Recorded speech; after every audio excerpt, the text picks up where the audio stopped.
ನಮಸ್ಕಾರ ಆತ್ಮೀಯರೆಲ್ಲರಿಗೂ ನಮ್ಮ ನಿತ್ಯ ನಿರಂತರ ಚಾನಲ್ಗೆ ಸ್ವಾಗತ ಸುಸ್ವಾಗತ. ಇಂದಿನ ವಿಷಯ 33 ಕೋಟಿ ದೇವರುಗಳು.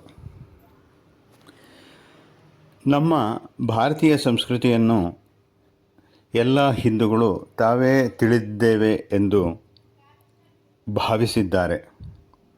ಹಲವರು ಇಂದಿನ ಎಲೆಕ್ಟ್ರಾನಿಕ್ ಯುಗದಲ್ಲಿ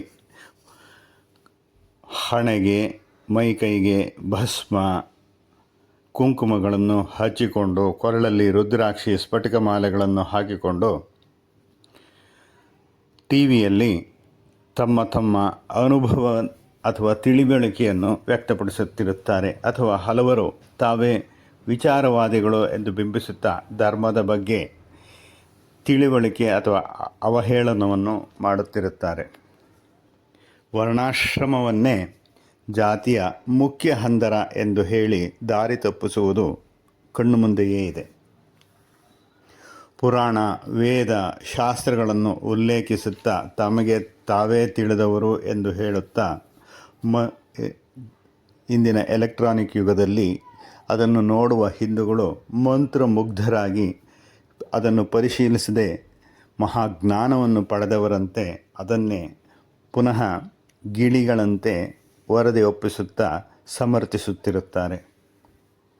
ಇಲ್ಲಿ ಮುಖ್ಯವಾದ ವಿಷಯ ಏನೆಂದರೆ, ವಿಧರ್ಮಿಗಳು ನಮ್ಮ ಬಗ್ಗೆ ಇದನ್ನೇ ಉಲ್ಲೇಖಿಸುತ್ತಾ ಧರ್ಮವನ್ನು ಖಂಡಿಸುವಾಗ ಇವರ ಬಳಿ ಯಾವುದೇ ಉತ್ತರವೂ ಇರುವುದಿಲ್ಲ.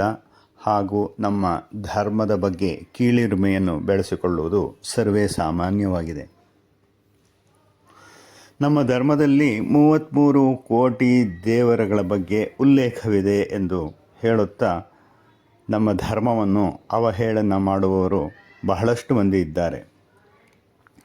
ಇದನ್ನು ಎಲ್ಲರೂ ಸಹ ನಿಜ ಎಂದು ತಿಳಿದಿದ್ದಾರೆ.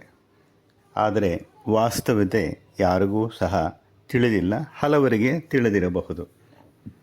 ಅಲ್ಲಿ ಹೇಳಿರುವ ಸಂಖ್ಯೆ 33 ಕೋಟಿ.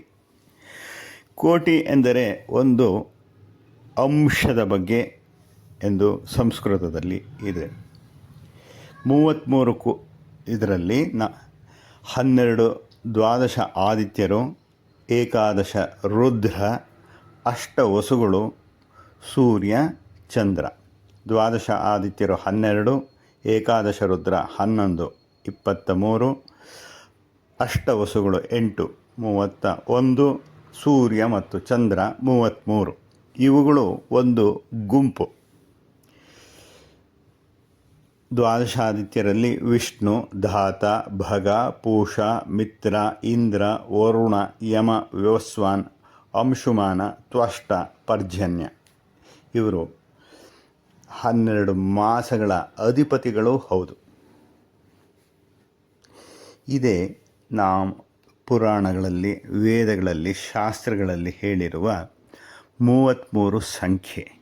ಈ ಜಗತ್ತಿನಲ್ಲಿ ಇರುವ ಆದಿಶಕ್ತಿಯ ಇನ್ನೊಂದು ಅನಾವರಣ. ಇಲ್ಲಿ ಇನ್ನೊಂದು ಸಣ್ಣ ವಿಷಯವನ್ನು ಹೇಳಬಹುದು ಅಂದರೆ, ಸೂರ್ಯನನ್ನು ಚಿತ್ರಭಾನು ಎಂದು ಕರೆಯುತ್ತೇವೆ. ಇದಕ್ಕೆ ಕಾರಣ ಸೂರ್ಯನ ಕಿರಣಗಳು ಹಲವಾರು ಬಣ್ಣಗಳಿಂದ ಕೂಡಿದೆ. ಆದ್ದರಿಂದ ಸೂರ್ಯನನ್ನು ಭಾನು ಎಂದು ಕರೆಯುತ್ತಾರೆ. ಹಾಗೂ ಚಿತ್ರ ಬಣ್ಣಗಳ ಹಂದರ, ಚಿತ್ರಭಾನು. ನಮಸ್ಕಾರ, ಮತ್ತೊಮ್ಮೆ ಸಿಗೋಣ.